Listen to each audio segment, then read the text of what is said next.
Welcome to Controlled Fire, hosted by Native Roots Radio. I'm Hunter Thundercloud with Arrow Funmaker and Alec Thundercloud.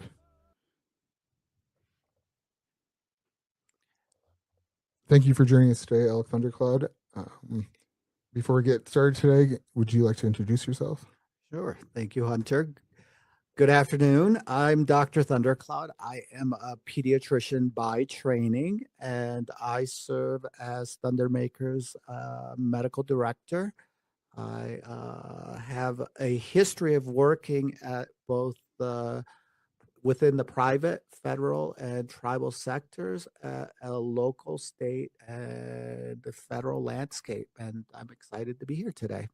Oh, thanks for joining us. How long have you been in the medical field?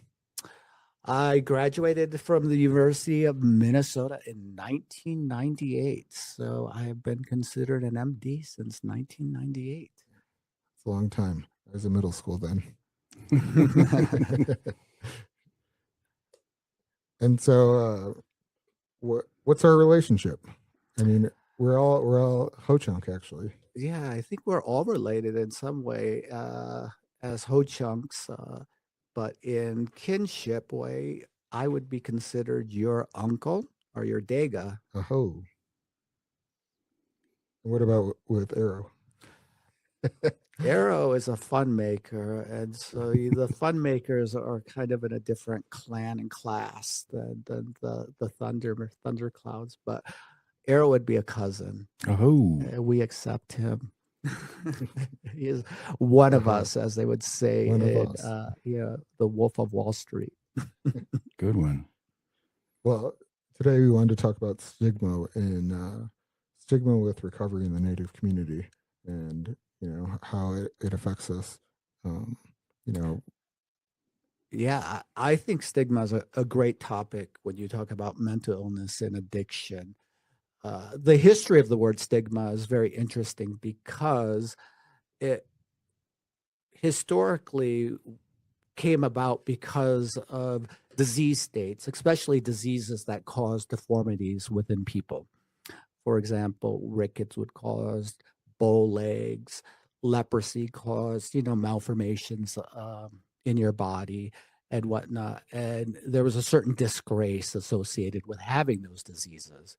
And I think within Indian country, it sort of expanded just beyond that sort of visible stigma that you see with a disease state.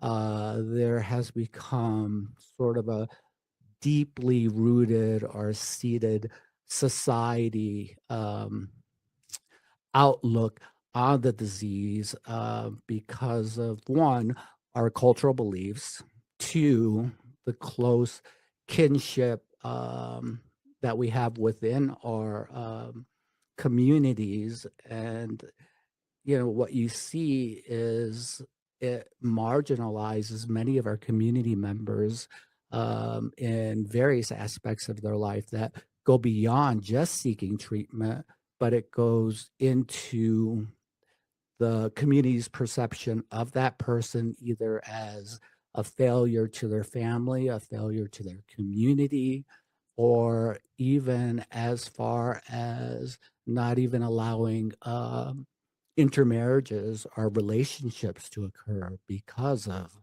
the perceived defect of that person's personality, character, or moral value or spiritual failing.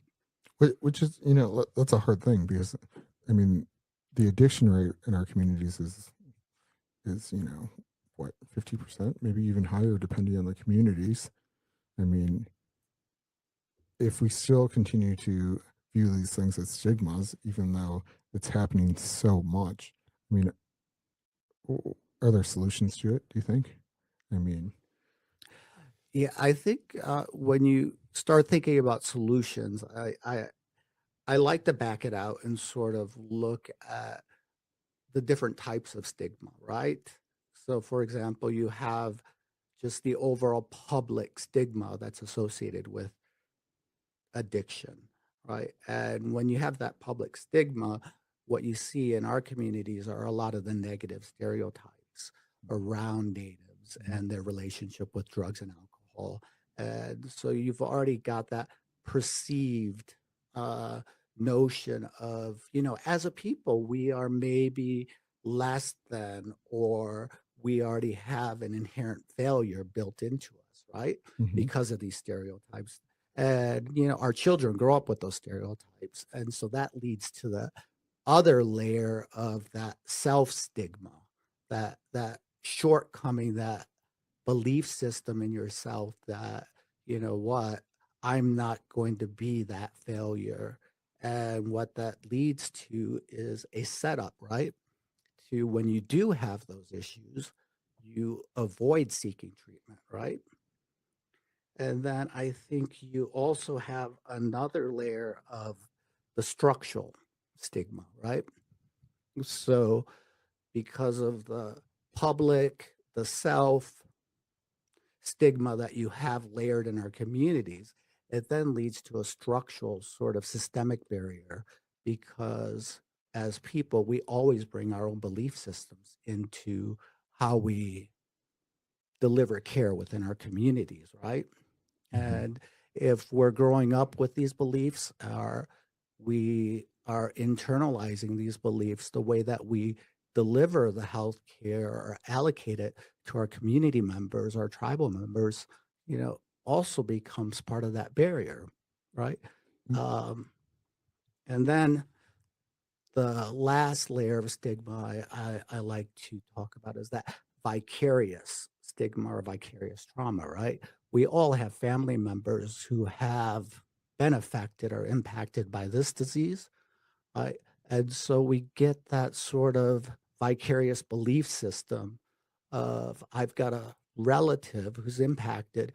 And when I get that vicarious stigma, I can either one, become a true advocate in the community, Mhm. or I can also be part of the problem within that community. Mhm. So I think when you think of it that way, those are all of the layers of attack or ways you can overcome stigma, right? It's about public education, getting the right messages out to the community, and then targeting the community appropriately. Who do we target? We need to target the elders. We Mhm. need to do prevention with the children. Mhm. We need to ensure that we have appropriate policies in place within our community so that we don't have systemic barriers, so that we have easy access through policies within tribal government and within our communities. It's true. I mean, when we look at access, I mean, it seems like a lot of tribes have enough funding, right? But do they have the infrastructure to implement the funding? I mean, do they implement it when they have the funding?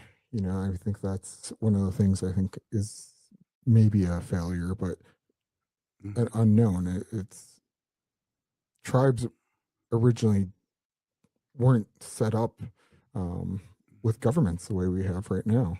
So even that Uh, is a new system for us. I mean, deciding that we have a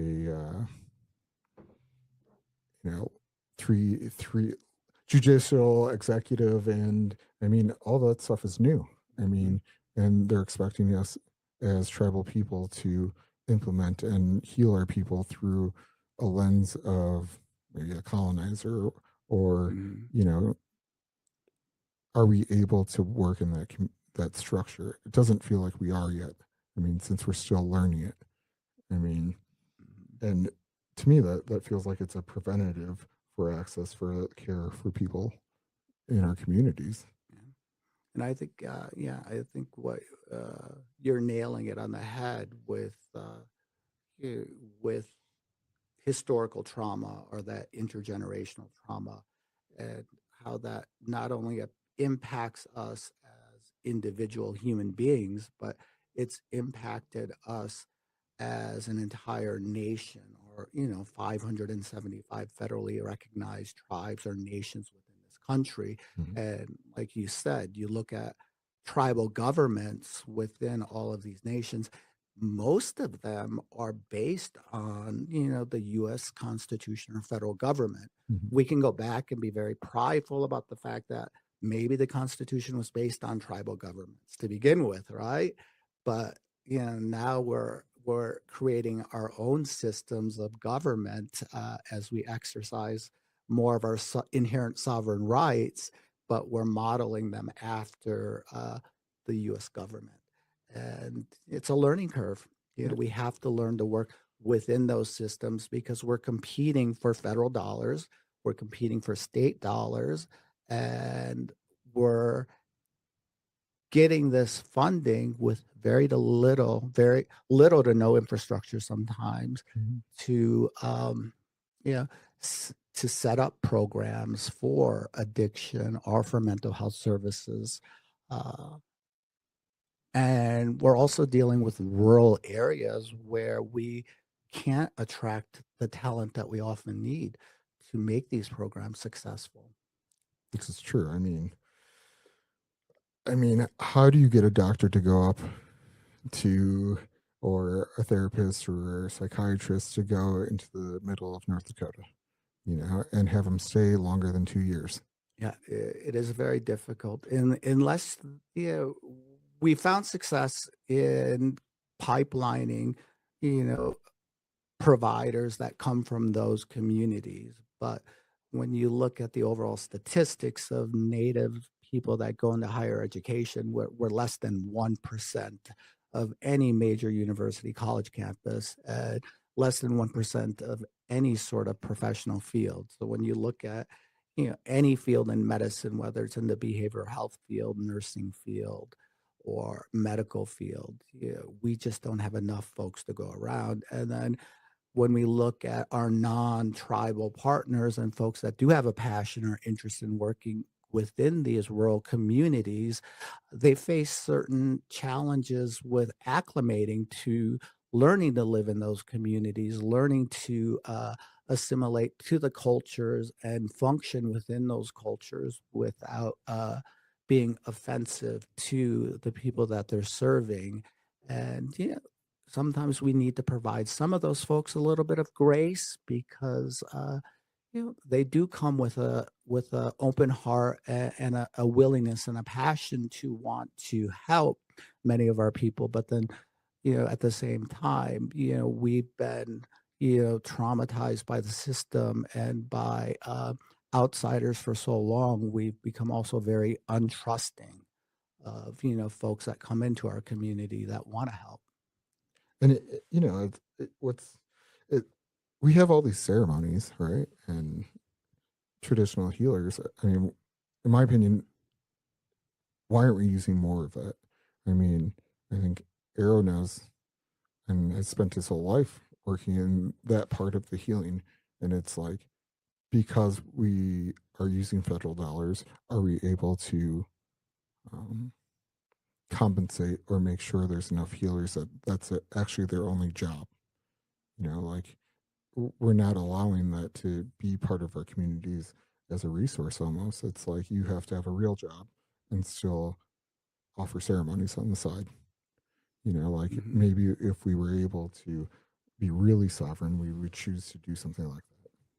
Well, I think that's one of the changes that we're trying to promote is creating, you know, more healthy ways of combating that stigmatism within, cultural communities and behavioral health and addiction and things like that. Like, you know, we understand that there's a problem, and how much are we willing to move forward to help contribute to the change. I do think that there's a big change, a shift taking place right now to where, this generation now, they're a little more outspoken and a little more willing to, like, share their feelings and contribute to the change, and being able to, like, witness that, I think has been pretty beneficial to us at Thundermaker. Dr. Thundercloud, do you think there's change taking place within that scope of stigmatism within behavioral health in Indian country? Oh, absolutely. Yeah.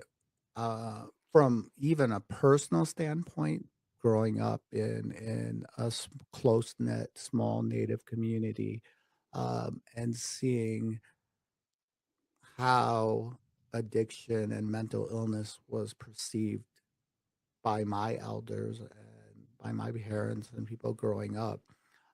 It definitely was something you did not talk about. It was not an open discussion. You did not share it outside of the family.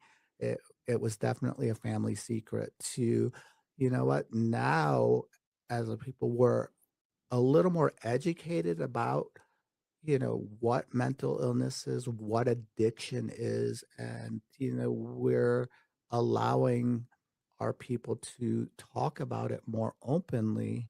And I think that historical trauma and the systemic traumas that our communities have faced, and the understanding of all of the relocation, like with Ho Chunk Nation being relocated, what, 17 times or more? Yeah.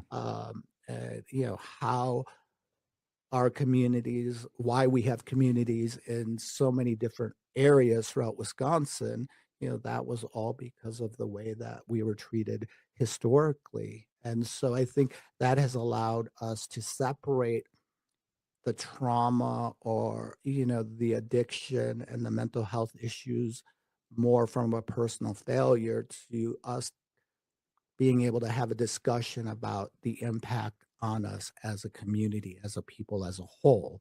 So it feels less like a personal attack and more like social advocacy and speaking up for the people. I think all of that's contributed to the stigmatism that we face today. Is even within ceremony, like you mentioned, Hunter. Like we were always doing things in secret, and we weren't open to sharing or being open with the ceremonies. Everything had to be hidden, and even within our cultures back in the day, everything was hidden. Everything was talked about behind closed door, and there were certain things that we didn't talk about.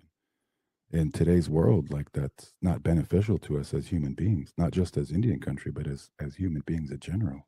Like, we need to feel a sense of safety to be able to be out in the open and say, we participate in ceremony, we know our songs, we know our language, we know our food, and I'm not okay mentally, I'm not okay, I'm struggling, and having that ability to, like, share that with your family members and the people that care the most about you. Like, look, I am struggling, I am having a hard time, and having accessibility to medicine people and doctors and therapists and medical providers and places like Thundermaker. We're one of many programs out there that are striving to create this change that's so necessary and vital to the survival of our people. And how are we going to make that change if we're not all collectively willing to participate in that change? Like, I'd like to see this change happen with in Indian country, to where collectively we are coming together. You spoke about our people competing for dollars, competing for federal grants. What if collectively we came together and we didn't have to compete anymore? Even that whole sense of competition, that's a colonized way of thinking. Sure, there was healthy competition back in the day, but to compete for funding to help create sustainable programming to help our people survive, mentally, physically, spiritually, emotionally, that's a ridiculous mindset. It needs to change. I mean, I guess that's part of the stigma, right? I mean, even being able to talk about it like this. I mean, saying our tribe's actually giving enough access to their members. I mean, I we have talked to tribes that are saying, if we don't invest in our members, are they going to exist? I mean, will we have a tribal community? I mean, if we look at the death rate in most communities with addiction, it's higher than everywhere else in the U.S. Hmm. Yeah, I mean, and so absolutely. until we invest in them, I mean, what else should we be investing in if not our own people? Right. And I think that gets to some of the conversations that we see with the investment in our tribal members, in their livelihood, their futures, and future generations. Is behind that conversation or an undercurrent of that conversation as well. But we're enabling them by providing them with these resources. And I think that is part of the stigma, again, of not understanding the disease of addiction and understanding that this is a disease Hmm. like diabetes, like high blood pressure, like cardiovascular disease. I think when it comes to diseases of the mind, um, we formulate a lot more opinions on the treatment and the treatment modalities than the treatment plans, right? We don't question the treatment of diabetes or the treatment of high cholesterol or high blood pressure the way we question the treatment modalities for addiction and Mhm. behavioral health. I mean, but is that true? I I mean, diabetes is still is Mhm. rampant, right? I mean, high blood pressure is the same way. I mean, are we actually taking our health serious in a lot of communities, or is it because we have, you know, food deserts, right? Mhm. Do we have enough access to quality food? I mean, is it because we're impoverished? I mean, Mhm. you know, it's all these issues that really are affecting our communities. I mean, how do we stabilize them? Do we create a middle class? I mean, Well, yeah, I mean, I think you're getting to, a larger socio-economical picture here of we do live in rural areas. Most of our people come from rural areas, despite the fact that a majority of our population, 80% of natives live in urban areas, right? Um, but you're talking about the social determinants of health, right? We mhm, don't have access to good food sources. We don't have access to good educational systems. We don't have access to a strong, robust housing system, right? mhm, And we don't have access to a good medical system. We rely upon, our federally funded tribal facilities, and we know those are underfunded and they don't meet the needs of our communities when it comes to providing overall good treatment for tribal members. And to do that, you're absolutely right. You need to look at the whole person. Let's take it back to diabetes, right? If you don't have access to good food sources, a nutritionist, someone who can help you learn how to do physical activity, and ensure that you're in stable housing so that you're not worried about either where you're going to be living tomorrow versus whether or not you're going to get your diabetes medication, you're not going to be in a place where you're going to be able to treat yourself, to the highest level possible, are you? so, well, with that, we're gonna take a quick break. You know, let's, and then in the second segment, we'll keep going. I mean, this is a good conversation. Oh, Uh-huh. Oh.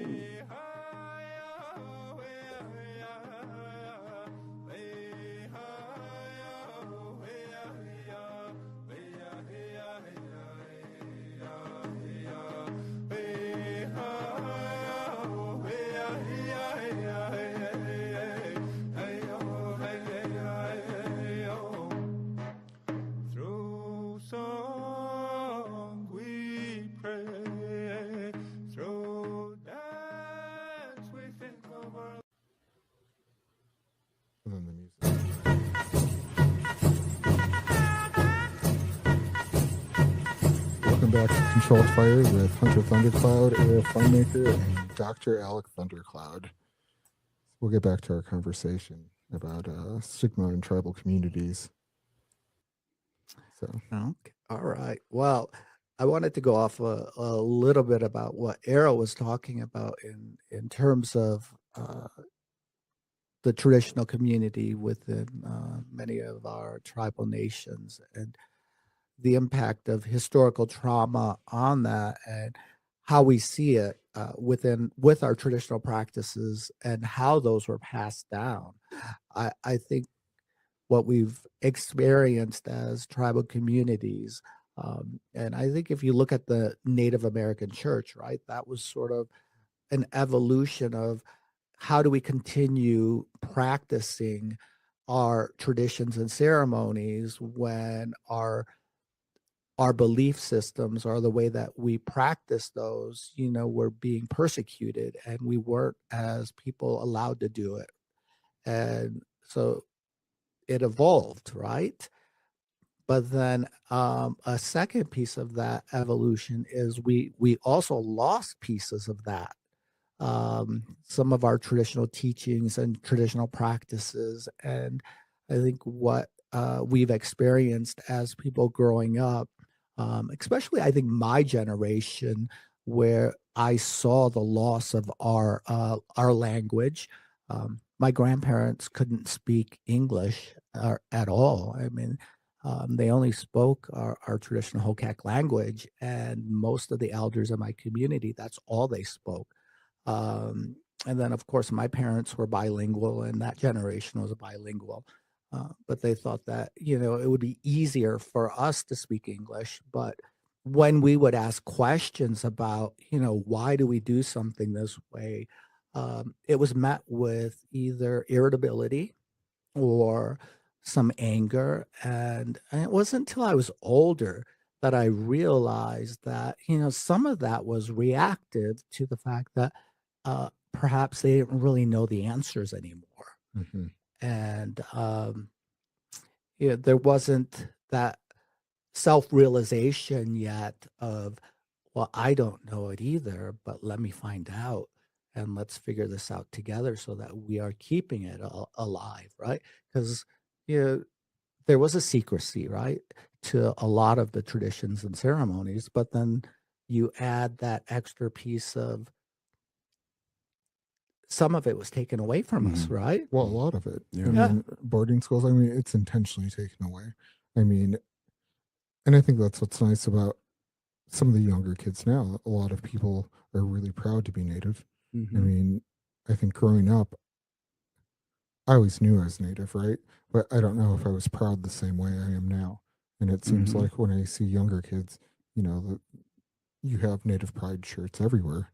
I mean, which is, I think it's a great thing, but it's, what does that mean? I mean, since we're proud to be Native, are we willing to figure out what our traditions are? Are willing to be involved in them? Because I do think culture is one of the things we can always rely on when we're lost. Yep. And I think that is a lesson learned here with Thundermaker is, we take tribal members from all over the nation, right? And we bring in a sense of traditional or cultural identity with the treatment modalities that we have. May not be pertinent to their particular tribe, but it does instill a sense of pride or dignity back into the people that we're serving. And what I see is it's a huge step in overcoming, what I talked about earlier with that internalized self stigma that we have as people Mhm. because of the negative stereotypes, the negative experiences we've had when we leave our communities. And, we try to do things that better ourselves per se with a higher education or trying to find better work opportunities, um, but it instilling that pride and that dignity and that self-awareness of yourself as a native man, a native woman, or even someone who is from the two-spirit community. It's so healing for the soul, and it's the best medicine. And we need those people in our communities, right? We need people to go and understand how, you know, the outside world actually functions, so we can come back and help create our economy so we have stability. I mean, I don't know if taking a look and looking at dominant culture's medical system makes sense, because I think that's failing everyone. Unless you have a quality job or something where employers are paying for your insurance. But if you're uninsured or underinsured, I mean, you which I think is failing most people in the country. It's like we talk about sovereignty, so we should be really working on what it means to be sovereign, and deciding that our cultural and traditional healing practices should be involved, and it shouldn't be uh, it shouldn't be you know something we're doing on the side, or it should be the root of what we're doing, the piece that we build everything else off of. Hmm. Mm-hmm. I Right? agree. Yeah. I think that creates the necessary change. Having that as the focal point and not something extra added, or something that we participate and do on the weekends. Um, and that's another thing. Accessibility. Like, how many tribal members or youth have, or people struggling with this, have access to traditional practitioners? How many people have access to medicine people, or people that know the songs and the teachings behind it? Like Dr. Thundercloud was saying, uh, the language, it's important. Finding who we are, but not everybody knows the right person in your community to go speak to, and then even creating the time, even down to, like, how do you approach somebody? I remember some years back, I heard a conversation in passing where somebody wanted to learn a new song. Not a new song, it's an old song, but to the person it was a new song. But he just went out and asked, "Hey, I would like to know this song. Could you send this song to me?" And the other person that knew the song was like, "That's not the way you approach me. That's not the way you ask for this knowledge. That's not the way you ask for this song. Like, there's a protocol, there's a way to go about doing it." But not everybody understands that. Not everybody knows if there is a certain way to approach an elder, or some knowledge keeper, to ask for help, to ask for that guidance, or ask for that time. Because our time is valuable, right? Of course. But how do we show our people, how do we show our youth, and our relatives, there's a way to go about it? Like, bring some groceries to an elder and just sit down with them for a while. um, like, for us, we kind of look at ourselves as a classroom. Every time we participate in ceremony, we treat it like it's class, and nobody's berated or talked down upon if they make a mistake. And the only way, like, the saying is, we don't know what we don't know, right? So how do we instill that within ourselves today? Like, how do we learn there's a way to go about asking for traditional knowledge, I guess? Which, I mean, I understand the history behind it, but if we don't take the time to actually sit down and share this traditional, cultural, generational knowledge, we know people that have passed away that have taken this spiritual education with them, and like Dr. Thundercloud, it's gone. The ceremony's gone. The songs are gone. The teachings are gone. But we're so, sometimes we're unwilling to take that time, that necessary time. And that's a part of the evolutionary change that needs to take place within Indian country. We need to be more accessible. We need to show more kindness, show more, collective ways of participation. Like, Well, it's that kindness and love, right? right, I mean, that is going to be the thing that probably heals us. I mean, we talk about all this generational trauma, and I think everyone talks about it now. I mean, people know the words generational trauma, right? But if we're not going to take steps to try to figure out how to heal, I mean, with kindness and love, does it matter? right. I mean that Yeah. that's that stigma all around, right? From generation to generation. Yeah. Yeah, and I think it ties into that sort of negative internal messaging that we have to ourselves.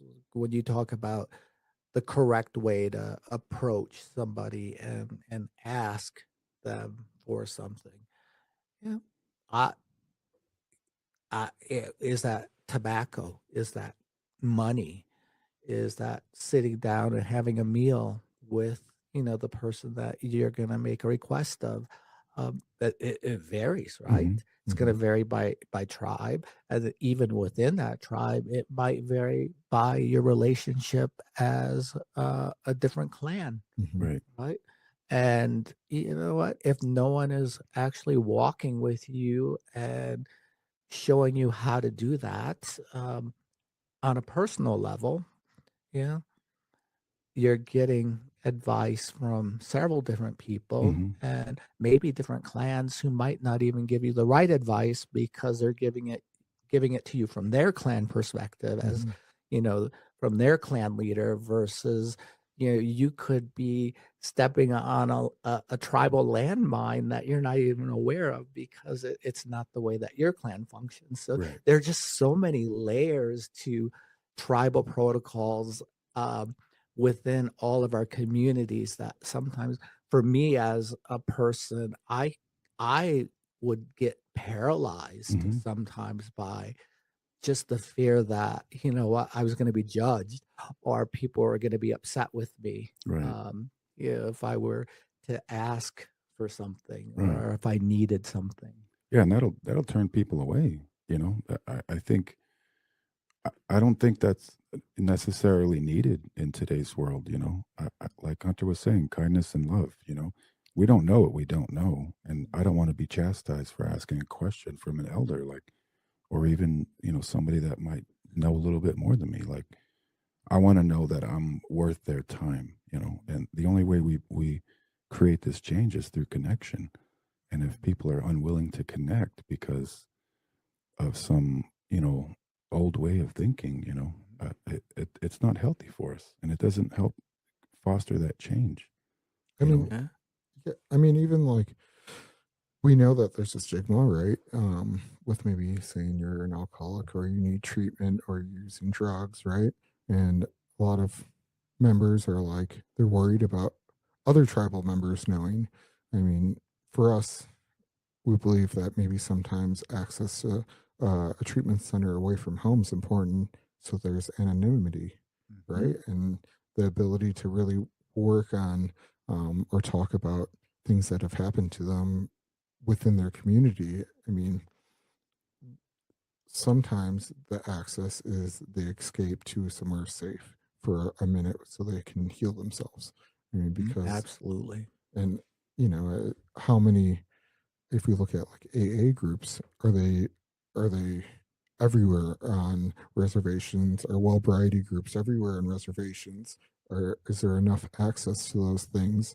I mean, because when I look at it, a lot of these communities might only have 4 or 5 people, but there are thousands of alcoholics that need, or addicts that need access, but there's this worried about being judged. Right. And Yeah. and why is that continuing to happen with such a high rate of addiction?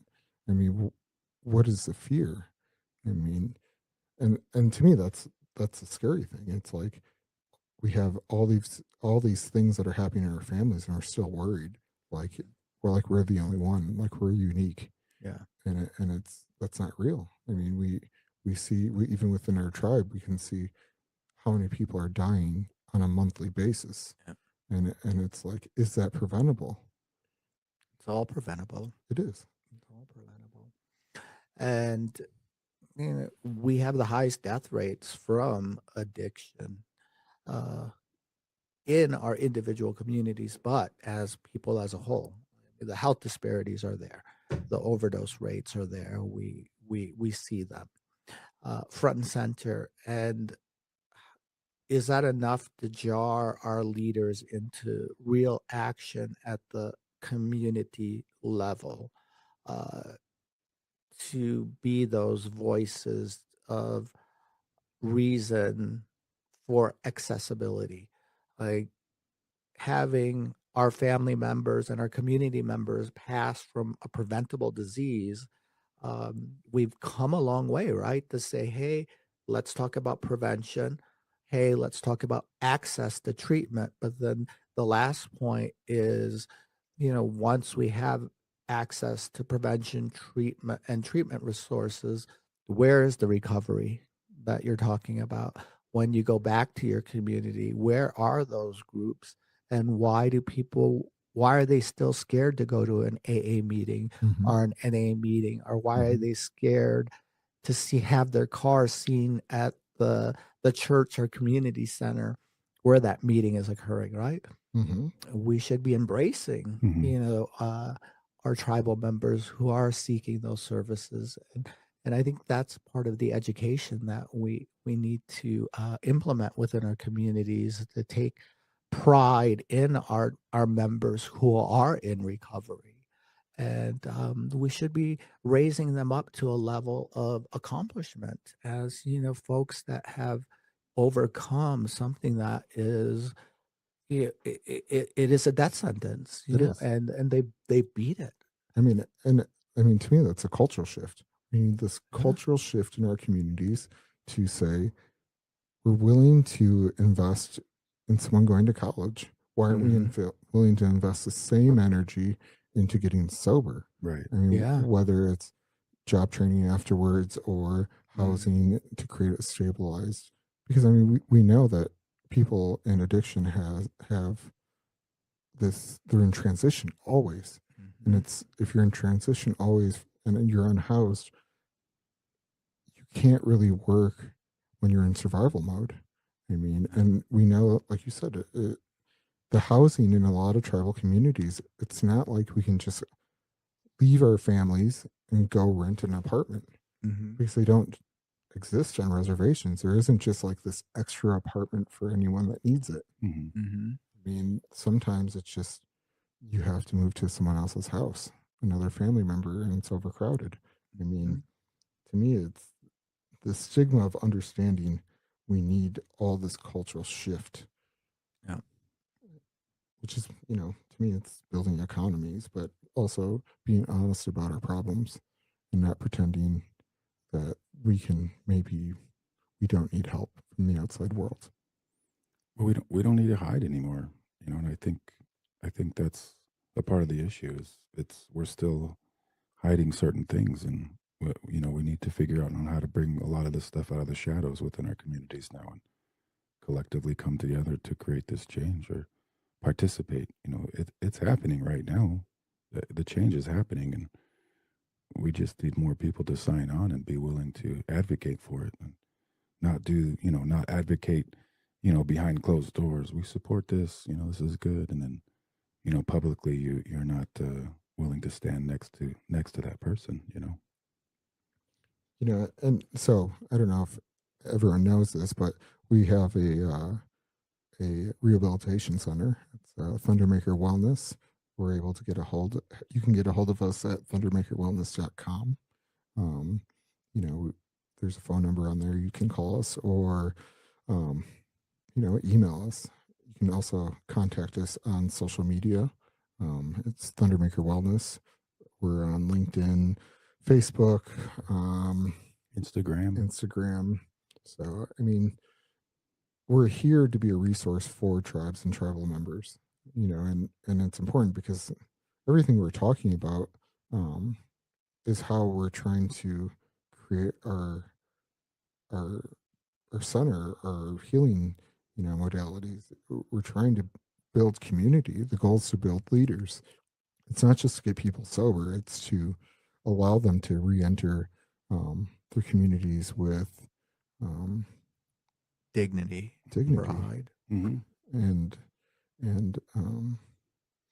you know, excited to go back and find their cultures or find their traditional ways. I mean, we're not trying to make anyone into sun dancers. We're trying to get them excited about finding their traditional ways. I mean, because we sweat, and for us, at least for me, it's one of the most invaluable things that I've done in my sobriety journey and following the red road.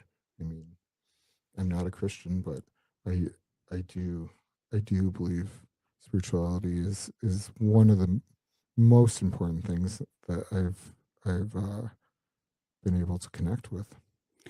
I do like the fact that everyone within our community, everyone that works and comes around Thundermaker Wellness, we all participate on a daily basis in the ceremony. Like we sit down with the relatives that are there. We have conversations. We sweat twice a week. We share meals. We cook together. We do all of these things together. Nobody within our community is an outsider or somebody that doesn't participate or equally contributes to the overall table. For me, that's amazing. That we're walking our talk. We're doing what we're sharing with the relatives. Like to me, that's amazing. And the relatives that come in, they see that and they want to be a part of that. And to see the change taking place within our relatives that are in our care has just been amazing to witness. And I'm so proud of what we're doing and how we're going about doing it. And the team that we have is just incredible, and I love coming to work on a daily basis. I look forward to the ceremonies, to the traveling, to the conversations, to the meals, to everything.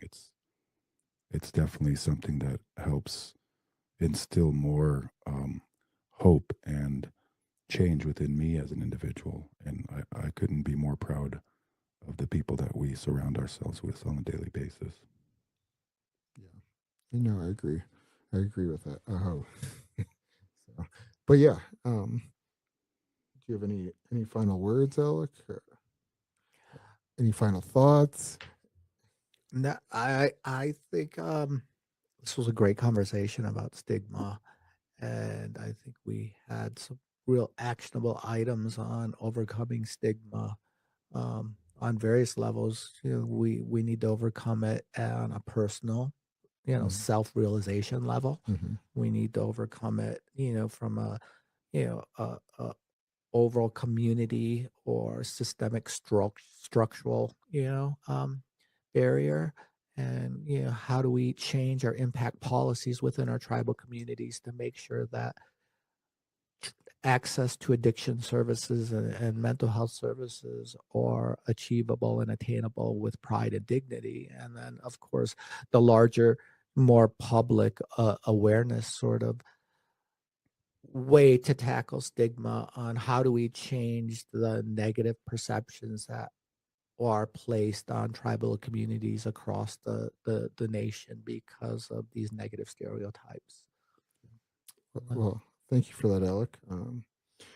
And I'll say it again. You can contact us at thundermakerwellness.com, on any of the social media, Thundermaker Wellness, Instagram, Facebook, LinkedIn, and yeah.